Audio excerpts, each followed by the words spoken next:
नमस्ते विद्यार्थी मित्रों, यूट्यूब पर आपका हार्दिक स्वागत है। आज हम कक्षा 9 इकाई 3 क्या निराश हुआ जाए के बारे में अभ्यास करेंगे। उसके लेखक हैं हजारी प्रसाद द्विवेदी। उसका जन्म सन 1907 और निधन सन 1999 में हुआ था। आचार्य हजारी प्रसाद द्विवेदी का जन्म बलिया जिले के दुबे का छपरा नामक गांव में हुआ था। पारिवारिक परंपरा के अनुसार संस्कृत का भी अध्ययन शुरू करके उन्होंने हिंदू काशी विश्वविद्यालय से ज्योतिषाचार्य की परीक्षा उत्तीर्ण की। गुरुदेव रविंद्रनाथ का आश्रम में 1940 से 1950 तक हिंदी भवन के निर्देशक रहे।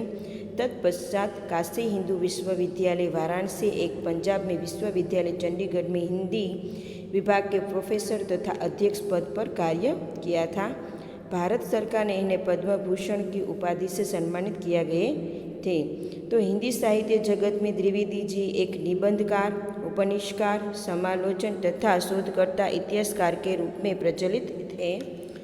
और उसके अशोक के फूल, विचार प्रवाह, कुटज, कल्पलता आदि निबंध संग्रह, बाणभट्ट की आत्मकथा, पुनर्वा, चारु चंद्रलेख, अनामदास का पौधा उपन्यास तथा कबीर, सूरदास, हिंदी साहित्य का आदिकाल, साहित्य सहचर, हिंदी साहित्य के उद्भव और विकास, हिंदी साहित्य की भूमिका आदि आलोचना तथा इतिहास ग्रंथ है।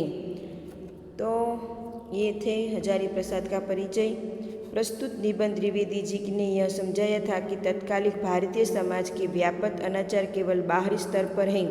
वास्तव में आज लोगों की भी मानवीय मूल्यों के प्रति आस्था कायम है।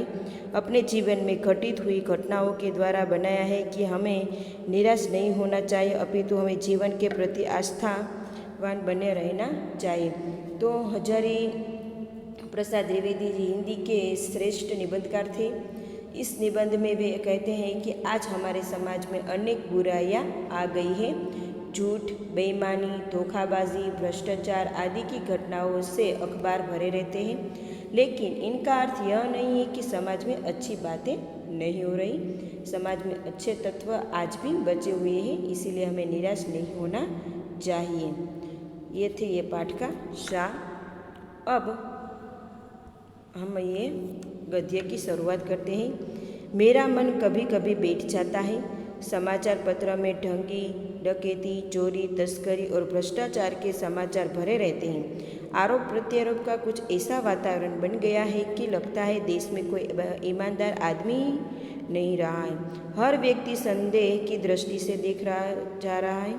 जो जितने ही ऊंचे पद पर है उन्हें उतने ही अधिक दोष दिखाया जाता है। तो यह हजारी प्रसाद क्या कह रहे थे कि आज उसका मन है बैठ जाता है, क्योंकि यह आज समाचार पत्रों में हम देखते हैं तो उसमें चोरी की बातें आती है, पछी डकैती होती है, बेईमानी करते हैं, भ्रष्टाचार करते हैं, ऐसे ही समाचार पत्रों में भरे होते हैं और एक दूसरे पे आरोप प्रत्यारोप लगाते हैं। ऐसा वातावरण बन गया है। आज के देश में कोई आदमी है ईमानदार नहीं दिखाई देता। हर व्यक्ति को हम संदेह की दृष्टि से देखते हैं, हम किस पर भरोसा करें और किस पर न करें। और जो जितना ऊंचे पद पर है, ज़्यादा ऊंचे पद पर है, जैसे कि कोई वकील हो के ऊंचे पद पर डिग्री पर होता है, उनसे उतनी ही अधिक दोष दिखाया जाता है कि जो व्यक्ति बड़ा होता है तो उसकी गलतियां हम निकालते रहते हैं। एक बहुत बड़े आदमी ने मुझे एक बार कहा था कि इस समय सुखी वही है जो कुछ नहीं करता। जो कुछ भी करेगा उसे लोग दोस्तों खोजते लगेंगे, उसके सारे गुण भुला दिए जाएंगे और दोषों को बड़ा चढ़ाकर दिखाया जाने लगेगा। दोष किस में नहीं होते। यही कारण है कि हर आदमी दोषी अधिक दिख रहा है, गुणी कम या बिल्कुल ही नहीं। स्थिति अगर ऐसी है तो निश्चय ही चिंता का विषय है।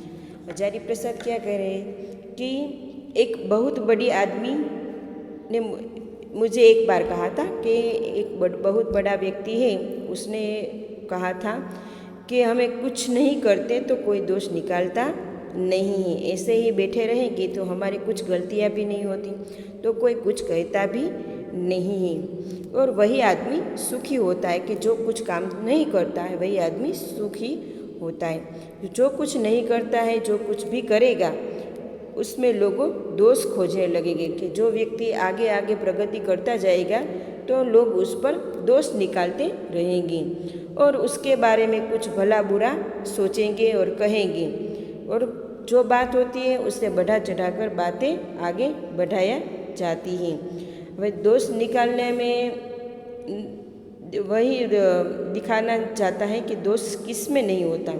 हर आदमी के अंदर कुछ ना कुछ कमियां होती है कि दोष निकलते ही है। यही कारण है कि हर आदमी दोषी अधिक दिख रहा है, कि ज़्यादा अधिक दोषी आदमी दिख रहा है, और गुण कम या बिल्कुल नहीं, कि जो भी व्यक्ति है तो उसमें हम ज़्यादा अधिक दोष निकालते हैं, उसके गुण हम नहीं देखते हैं। आज की स्थिति ऐसी बन गई है, तो निश्चय है कि चिंता का विषय है, तो ये तो निश्चित ही है, इसलिए हमको यह चिंता होती रहती है। क्या यही भारतवर्ष है जिसका सपना तिलक और गांधी ने देखा था? रविंद्रनाथ ठाकुर और मदन मोहन मालवीय ने महान संस्कृत सभ्य भारतवर्ष किसी अतीत के गह्वर में डूब गया था। आर्य और द्रविड़, हिंदू और मुसलमान, यूरोपीय और भारतीय आदर्शों की मिलन भूमि महामानव समुद्र क्या सूख ही गया है? मेरा मन कहता है कि ऐसा ही नहीं हो सकता। हमारे महान मनीषियों के सामने भारत है और रहेगा। तो आज के युग में कि यह भारतवर्ष है, हमारे यह भारतवर्ष है जिसका सपना है कि यह गांधी जी और तिलक जैसे महान व्यक्ति है उसको देखो। रविंद्रनाथ ठाकुर है, मदन मोहन मालवीय, जो आगे चलकर अपने वो जो काम करते हैं उससे वह आगे उसकी नामना हो गई, उसका नाम प्रख्यात हो गया है। तो ऐसे व्यक्तियों को संस्कृत सभ्य भारतवर्ष किसी अतीत के गह्वर में डूब गया है कि अतीत कि ये जो महान व्यक्ति है वो चले गए हैं अब, और आर्य और द्रविड़ है, हिंदू और मुसलमान, ये भी हमारी मिलन भूमि के महामानव समुद्र का एक सुख ही गया है। कि आज के ज़माने में युग बदल गया है, आदर्श व्यक्ति पण बदल गए हैं, और कायदा कानून की जगह भी नए कायदे कानून भी आ गए हैं, अंतर भी ज़्यादातर बदल गए हैं। इस तरह कि आज चारों तरफ चोरी, ढंगी, डकैती, तस्करी और भ्रष्टाचार की घटना ऐसी बढ़ गई है, ऐसा बोलबाला हो गया है कि अखबार में तुम देखो तो अखबार झूठी घटनाओं से भरे रहते हैं। ऊंचे पद पर बैठे लोगों को चरित्र की दोषपूर्ण दिखाई देते हैं। कोई कुछ भी करता है तो लोग उससे दोष निकालने लगते हैं। परिश्रम करने वालों की हालत बुरी और परिश्रम न करने वालों की हालत फल फूल रही है। वे ये युग बदलता जा रहा है, आदर्श की बदलते हैं। पुराने कायदे कानून की जगह नए कायदे कानून आते हैं, उसमें अंतर होता है। आज की स्थिति भी कुछ ऐसी ही बन गई है, कुछ नया ही नहीं, पर हर परिवर्तन बाद लिया जाता है। जो महान व्यक्ति हैं बन गए हैं तो उसको हम याद करते हैं। और यह जो आर्य द्रविड़, हिंदू, मुसलमान, यूरोपियन, ये भारत के आदर्शों की एक मिलन भूमि है और महामानव का समुद्र क्या यह सूख ही गया है? मेरा मन कहता है कि ऐसे ही नहीं हो सकता। हमारे महान मनुष्यों में, सपनों में भारत है और रहेगा ही, कि हमारे भारत में ऐसे महान व्यक्तियों भी शामिल हैं। यह सही है कि इन दिनों कुछ ऐसा माहौल बना है कि ईमानदारी से मेहनत करके जीविका चलाने वाले निरीह और भोले भाले श्रमजीवी पीस रहे और झूठ तथा फरेब का रोजगार करने वाले फल फूल रहे। ईमानदारी की मूर्खता का पर्याय समझा जाने लगा। सच्चाई केवल भीरू और बेबस लोगों के हिस्से में पड़ी है। ऐसी स्थिति है कि जीवन में महान मूल्यों के बारे में लोगों की आस्था ही हिलने लगी है। तो कहा गया है ना कि आज युग बदल गया है। जो मेहनत करते हैं, परिश्रम करते हैं, कोई कुछ भी करता है तो लोग उसे दोष निकालने लगते हैं। परिश्रम करने वालों की हालत बुरी हो गई है और परिश्रम न करने वालों की हालत फल फूल रही है, वो आराम से जिंदगी जी रहे हैं। परंतु ऊपर ऊपर जो कुछ दिखाई दे रहा है वह बहुत ही हालांकि मनुष्य निर्मित नीतियों की त्रुटियों की देन है। सदा मनुष्य बुद्धि नई परिस्थिति का सामना करने के लिए नई सामाजिक विधि निषेधों की बनाती है, उनके ठीक साबित न होने पर उन्हें बदलती है। नियम कानून की सबके लिए बनाए जाते हैं, पर सबके लिए कभी कभी एक ही नियम सुखकर नहीं होते। सामाजिक कायदे कानून कभी युग के परिचित आदर्शों को टकराते हैं और उससे ऊपरी सतह आलोदित भी होती है। पहले भी हुआ है, आगे भी होगा। उससे देखकर हताश होना जाना ठीक नहीं। कहा गया है ना कि ऊपर ऊपर जो कुछ दिखाई देता है, हमें जो व्यक्ति दिखाई देता है ऐसा होता नहीं। वह बहुत ही हालत मनुष्य निर्मित, એટલે કે मनुष्य ने जो ये समय हम चल रहा है वह किसने बनाया है? मनुष्य ने ही बनाया है। मनुष्य ही नीति नियम को बनाया है और मनुष्य की बुद्धि की नई परिस्थितियों का सामना करने के लिए भी आगे बढ़े, सामाजिक निषेधों को बनाती है। उससे ठीक यही साबित होने लगती है। ये नियम कायदे कानून भी मनुष्य ने ही बनाया है। सामाजिक कायदे कानून कभी कभी युग युग में परीक्षित को भी टकराने पड़ते हैं। भारतवर्ष ने कभी भी भौतिक वस्तुओं को संग्रह को बहुत अधिक महत्व नहीं दिया है। उसकी दृष्टि में मनुष्य के भीतर जो महान आंतरिक तत्व स्थिर भाव से बैठा हुआ है वही चरम और परम है। लोभ और मोह, काम, क्रोध आदि विकार मनुष्य के स्वाभाविक रूप से विद्यमान रहते हैं, पर उन्हें प्रधान शक्ति मान लेना और अपने मन, क्या कहा है कि भारतवर्ष में कभी कभी भौतिक वस्तुओं को संग्रह बहुत अधिक कर दिया है, कि हमारे भारत में है आदर्श के भौतिक वस्तुओं को संग्रह को महत्व नहीं किया और हमारे यहाँ अध्ययन को भी महत्व नहीं दिया है। मनुष्य के लोभ, मोह, क्रोध आदि विकारों का होना स्वाभाविक है, पर भारत ने इन पर संयम रखने पर जोर दिया है। तथा बुद्धि को उन्हीं के इशारे पर छोड़ देना बहुत निष्कृष्ट आचरण है। भारतवर्ष ने कभी भी उन्हें उचित नहीं माना है। उन्हें सदा संयम बंधन से बांधकर रखने का प्रयत्न किया है, परंतु भूख की उपेक्षा नहीं की जा सकती, बीमार के लिए दवा की उपेक्षा नहीं की जा सकती, गुमराह को ठीक रास्ते पर ले जाने का उपाय उपेक्षा नहीं की जा सकती। यह कहा है कि बुद्धि उन्हीं के इशारे पर छोड़ देना चाहिए जो निकृष्ट होता है। भारतवर्ष में कभी भी उच्चित नहीं माना और संयम और बंधन बांधकर वह प्रयत्न करते रहते हैं और भूख की उपेक्षा नहीं की करते और बीमारी के लिए दवा की उपेक्षा नहीं की जा सकती है। हुआ यह है कि इस देश में कोटि कोटि दरिद्र जनों की हीन अवस्था को दूर करने के लिए ऐसे अनेक कायदे कानून बनाए गए हैं जो कृषि, उद्योग, वाणिज्य, शिक्षा, स्वास्थ्य की स्थिति को अधिक उन्नत और सुचारू बनाने के लक्ष्य से प्रेरित हैं। परंतु जिन लोगों को उन कार्यों में लगना है उनका मन हर समय पवित्र नहीं होता है। प्रायः वे ही लक्ष्यों को भूल जाते हैं और अपने ही सुख सुविधा की ओर ज़्यादा ध्यान देने लगते हैं। अब यह हुआ है कि कोटि कोटि दरिद्र जनों के जो बेचारे गरीब लोग होते हैं, दरिद्र होते हैं, और इनकी अवस्था ही दूर करने के लिए कायदे कानून बनाए गए हैं। कृषि उद्योग, जो खेती करते, कृषि उद्योग, वाणिज्य, शिक्षा, ऐसे अधिक उन्नति को बनाने के लक्ष्य भी वही इसी तरह हम प्रेरित होते रहते हैं। व्यक्ति चित्त सब समय आदर्श द्वारा चलित नहीं होता है, जिससे जो बड़े पैमाने पर इन क्षेत्रों में मनुष्य की उन्नति की विधान बनाए गए हैं, उतने ही मात्रा में लोभ, मोह जैसे विकास के विस्तृत हुए गए हैं। लक्ष्य की बात भूल गए हैं, आदर्शों को मजाक और विषय बना गया है और स्वयं की दकियानुसी मान लिया गया है। परिणाम जो होना था वह हो रहा है। यह सब कुछ थोड़े से लोगों को बहुत बढ़ने लोग नतीजा है, परंतु इससे भारतवर्ष के पुराने आदर्श भी अधिक निष्पष्ट रूप से महान और उचित उपयोगी दिखाई देने लगते हैं। कि लक्ष्य की उपेक्षा का परिणाम, आज देश में कृषि, उद्योग, वाणिज्य, शिक्षा आदि क्षेत्रों में विकास होना चाहिए, परंतु जिन लोगों पर इन पर विकास की जिम्मेदारी है वे लक्ष्यों को भूल गए हैं। वे देशहीन को भूलकर अपनी सुख सुविधा जुटाने में लगे हुए हैं। वे भारत के पुराने आदर्शों को भूल गए हैं। सभी लोग आज अपने ही अच्छा करने पर तुले हैं और पुराने आदर्शों नष्ट नहीं हुए। देश में आज भी धर्म कानून से बड़ा माना जाना है। सेवा, ईमानदारी, सच्चाई और आध्यात्मिक के रूप में मूल्य आज भी बने हुए हैं।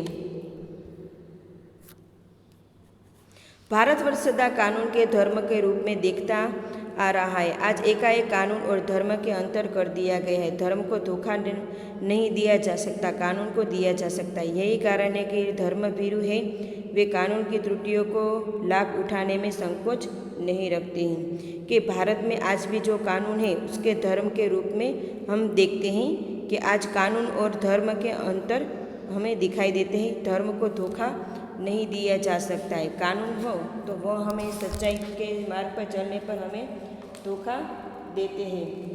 कि शासन की समाज में सुख सुविधा के लिए सरकार तरफ से कानून बनाती है, लेकिन भारत की दृष्टि से धर्म कानून से बड़ा है। धर्म के कारण ही सेवा, सच्चाई, ईमानदारी, आध्यात्मिक होने हैं। धर्म के भय से मनुष्य झूठ, चोरी और गलत समझता है। धर्म बुद्धि के कारण ही लोग दूसरों को पीड़ा पहुंचाना पाप मानते हैं। धर्म बुद्धि के लोभ, काम, क्रोध आदि को विकार के समय में रखती है।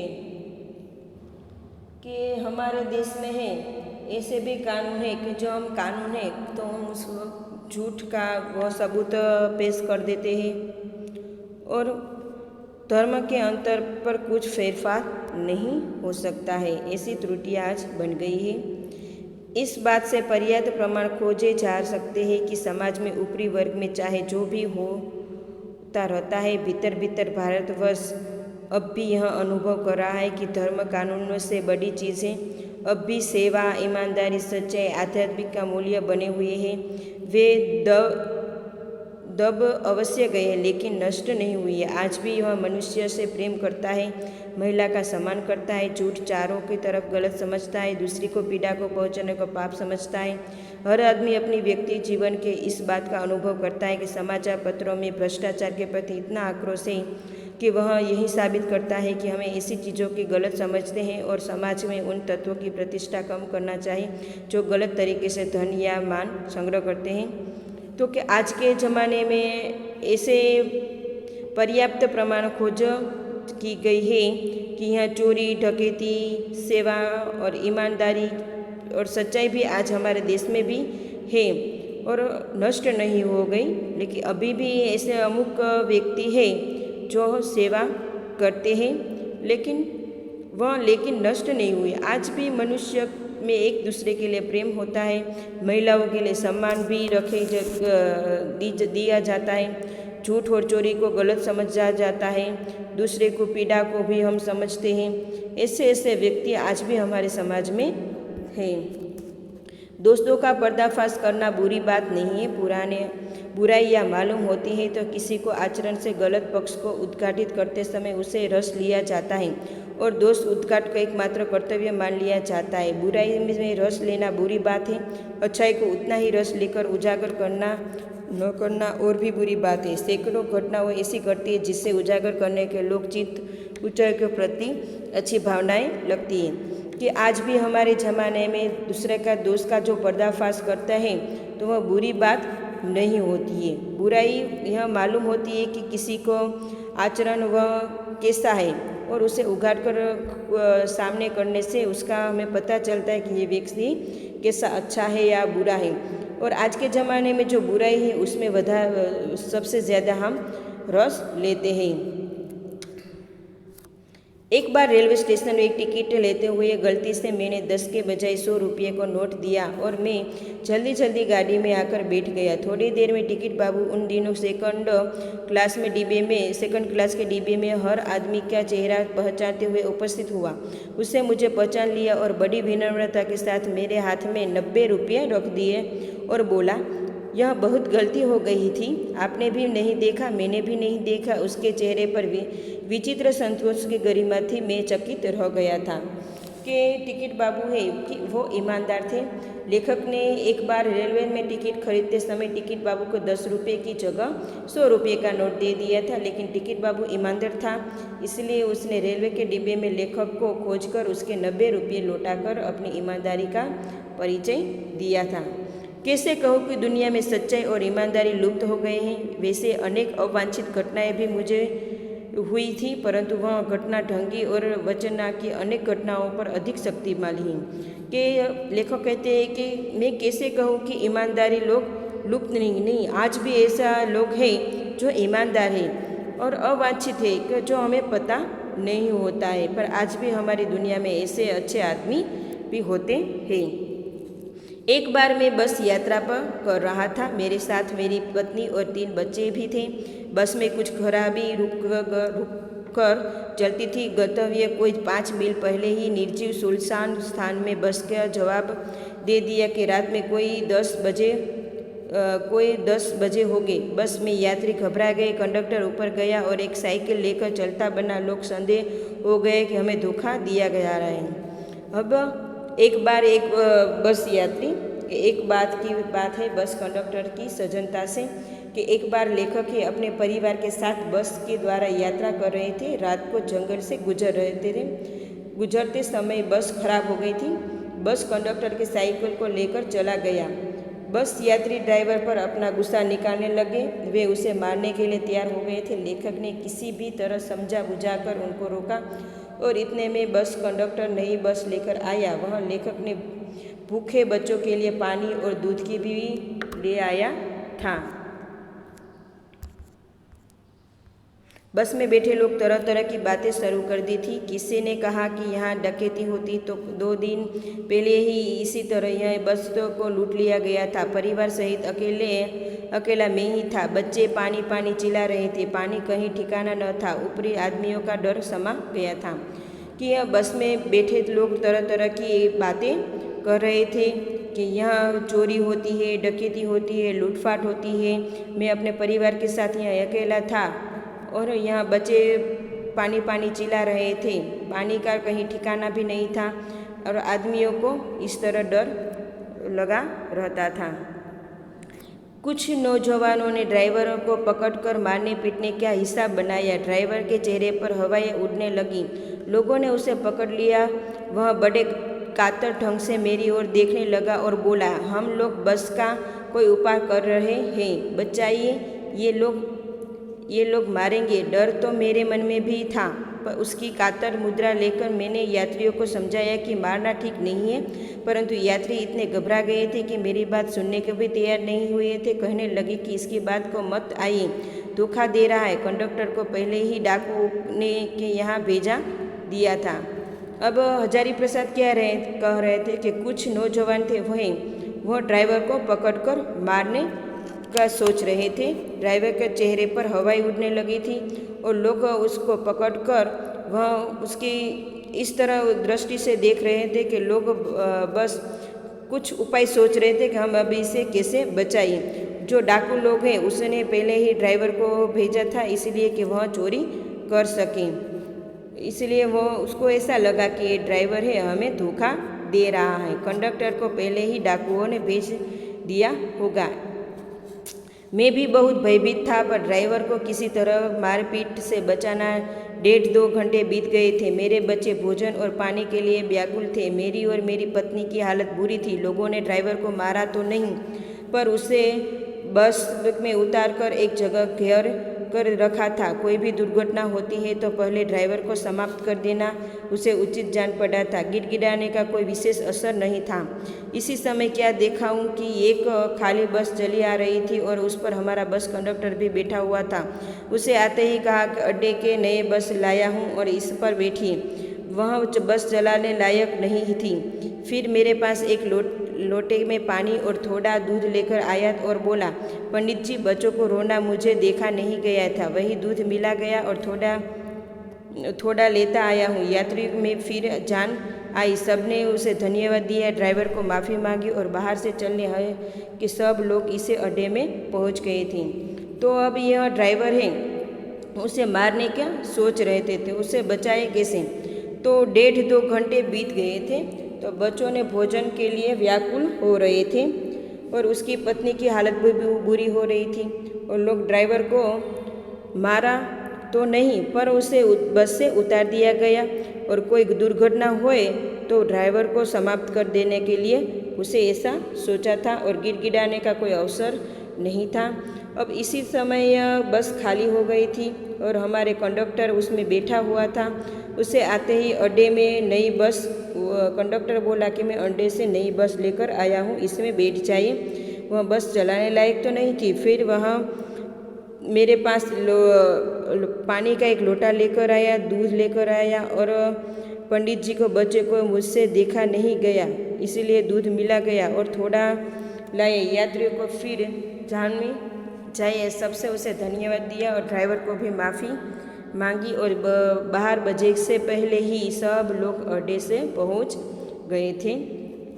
कैसे कहूँ कि मनुष्य एकदम समाप्त हो गए, कैसे कहूँ कि लोगों में दया माया रही नहीं। जीवन में न जाने कितनी ऐसी घटनाएं हुई है कि जैसे मैं भूल नहीं सकता हूँ। तो हजारी प्रसाद कह रहा है कि मैं मनुष्य की एकदम मनुष्यता समाप्त नहीं हो गई है।